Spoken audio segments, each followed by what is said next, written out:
kedua menyampaikan kritik, dan yang ketiga mengajak pembaca berpikir. Yang pertama yaitu menghibur pembaca. Maksudnya di sini yaitu karena menghibur pembaca maka ini berisi humor atau kelucuan. Nah, yang kedua yaitu menyampaikan kritik. Maksudnya yaitu menyindir keadaan tertentu dengan cara halus. Dan yang ketiga yaitu mengajak pembaca berpikir. Maksudnya ada pesan atau pelajaran yang dapat diambil dari teks tersebut.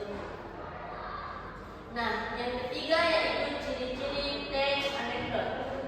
Ciri-ciri teks anekdot terdapat 3. Yang pertama yaitu bersifat sindiran atau kritik sosial. Yang kedua yaitu lucu dan mengandung humor. Dan yang ketiga yaitu tokohnya biasanya nyata atau fiktif.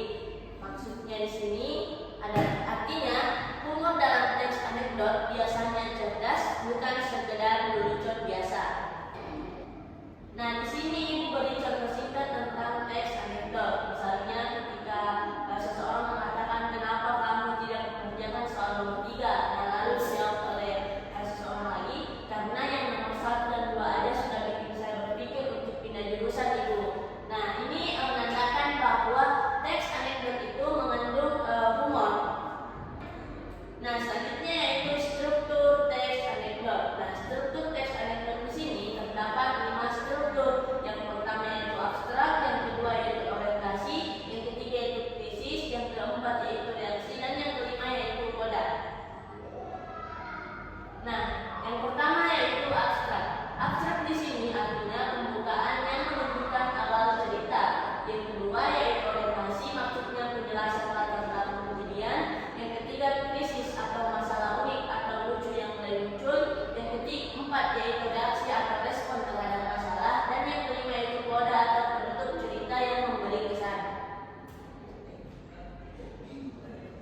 Nah, selanjutnya yaitu kaidah kebahasaan dalam teks anekdot terdapat 4. Yang pertama yaitu kalimat langsung, yang kedua yaitu kata konjungsi, yang ketiga konjungsi waktu, yang keempat yaitu kalimat retoris. Yang kalimat langsung maksudnya percakapan tokoh, kata konjungsi maksudnya misalnya pergi, berkata, tertawa, konjungsi waktu maksudnya lalu, kemudian, setelah itu, dan kalimat retoris maksudnya pertanyaan yang tidak perlu jawaban.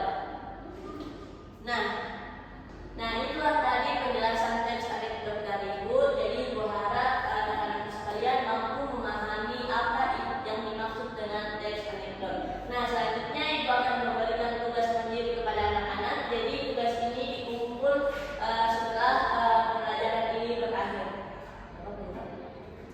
Jadi tugasnya itu buatlah teks anekdot pendek bertema kehidupan sekolah dengan struktur yang lengkap dengan unsur yang humor. Baik, ini tugas mandiri kalian. Apakah ada yang ditanyakan anak-anak? Tidak, Ibu. Baik, jadi jangan lupa untuk mengerjakan tugas mandirinya ya. Baik, intinya yaitu teks anekdot itu lucu, tapi juga bisa menyampaikan pesan, bisa digunakan dan juga bisa digunakan untuk mengkritik hal-hal yang terjadi di sekitar kita. Baik.